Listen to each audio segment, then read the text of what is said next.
Hey guys, welcome back to my channel. So today I figured we could talk about some of the reasons why we can sometimes fall into the trap of feeling like nothing looks good on us. All the things I'm going to show you today are mostly tried and true from my collection, but I will have some dupes listed and linked down in the description box below. Of course, always advise that you shop your closet first, but if you do have some gaps, you will have some options to browse. Okay, first up, stripes. I think of all the patterns that are out there, stripes definitely tend to be the most vilified, right? Because oftentimes what happens is we put on a stripe and it makes us look wider up top, wider up bottom, and for a lot of us, that is not what we want to do. But just keep in mind that any type of clothing, especially a pattern, is either going to emphasize what we want it to emphasize, it's going to create the illusion of something, and we can also use it to de-emphasize what we don't want to call attention to. So when you're thinking about stripes, there are a number of different options to consider. Obviously, if you are long and lean, if you feel like you're too skinny, a horizontal stripe is going to be a great option for you because it's going to give your body more width, right? Conversely, if you feel like you already have the curves, if you're not happy, let's say, with your current weight, you want to avoid a wide stripe in favor of a vertical stripe. I don't have any horizontal stripes in my collection, but I do have vertical striping, and I love this dress because, again, vertical striping is going to help elongate my petite frame. It's going to make me look taller, and just the nature of vertical stripes, it just draws the eye upwards versus something horizontal is going to draw the eye across, thus giving you a widening effect. We talk about stripes as being something oftentimes only related to shirts and dresses, but remember, you can wear stripes on your pants as well. It's the same concept. If you want to add a little bit of curvature, a little bit of width to your bottom half, go with a horizontal stripe. If you want to de-emphasize the curvature, if you want to make your body look leaner, longer, taller, go with a vertical stripe on a pant or even a skirt or even shorts. It's going to make you look, once again, longer, leaner, and taller. It's a beautiful effect. Along those same lines, a lot of people cannot stand wearing patterns. They either think patterns don't work well for their body, or it just tends to be a little too loud for their own aesthetic. I probably fall into that category. I don't wear a lot of patterns. However, if you are like me, or if you just hate patterns, start thinking about texture as a way to incorporate a little bit of interest into your clothing items. So for example, this sweater here, beautiful, from Saison, it doesn't have a print, but it definitely has texture. So you can see it's a beautiful pointel design. It's very subtle. It being a neutral also helps downplay the texture of this item. So it gives the illusion of a print without being a print. And what I like about it is that it takes an ordinary, everyday crew neck sweater and it just adds a little bit of oomph to it to make it a really interesting piece in my wardrobe. You can apply that same concept to any piece of clothing. So for example, I also have this dress, obviously solid white, but you have a little bit of eyelet detailing on the sleeves. So once again, we don't have pattern, we don't have a print per se, but we do have that beautiful texture, and it just adds such visual interest. It's so subtle, yet it really does make a world of difference. Okay, next up, sleeveless tops. I think sleeveless tops really tend to be a bone of contention for a lot of people, especially in the warmer weather. You know, either we're not happy with the way our arms look, we're self-conscious about how they look, they're too skinny, they're too fat, they're not muscular enough, they're too muscular, whatever the case may be.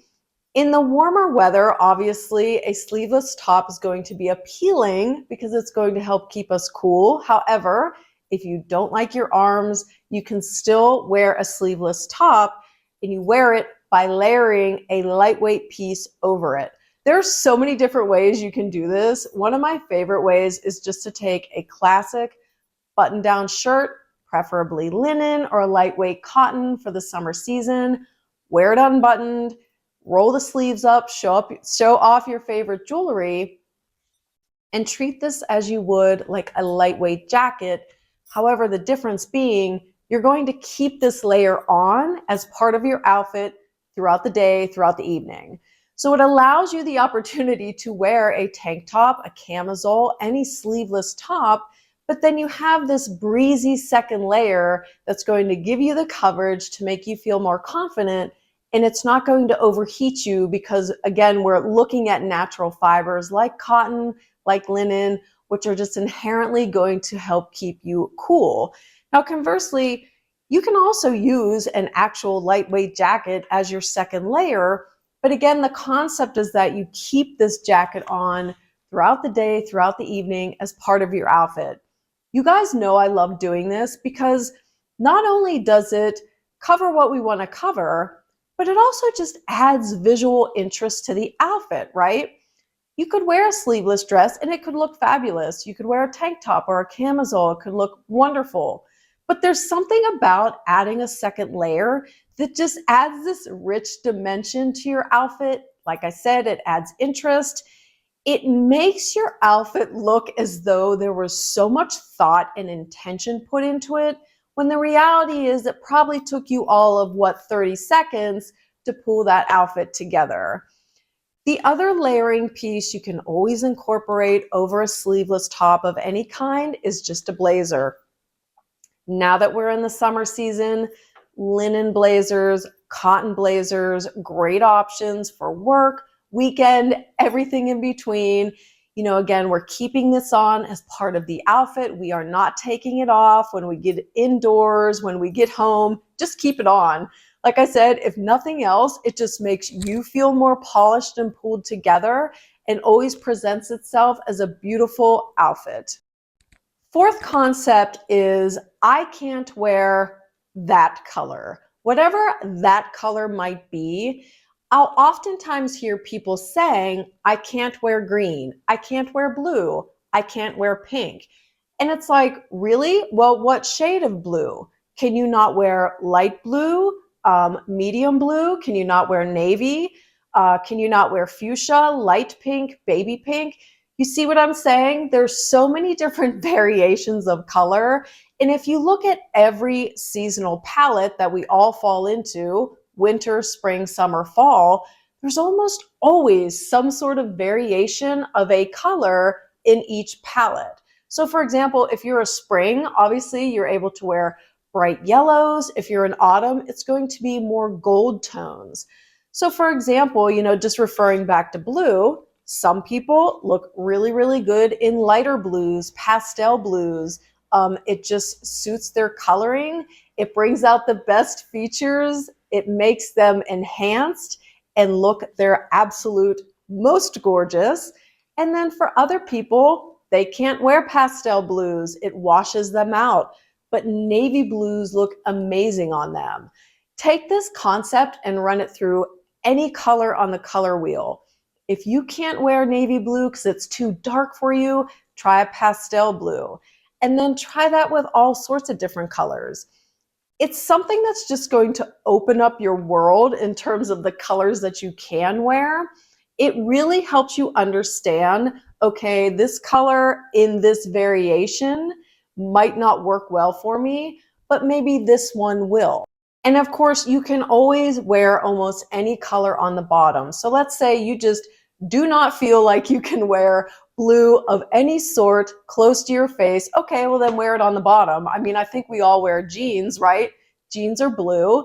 And you can take that concept and apply it to any color on the color wheel. And the fifth concept I wanted to talk to you about with regard to some things that trip us up, that make us feel like nothing looks good on us, is the idea that neutrals are boring.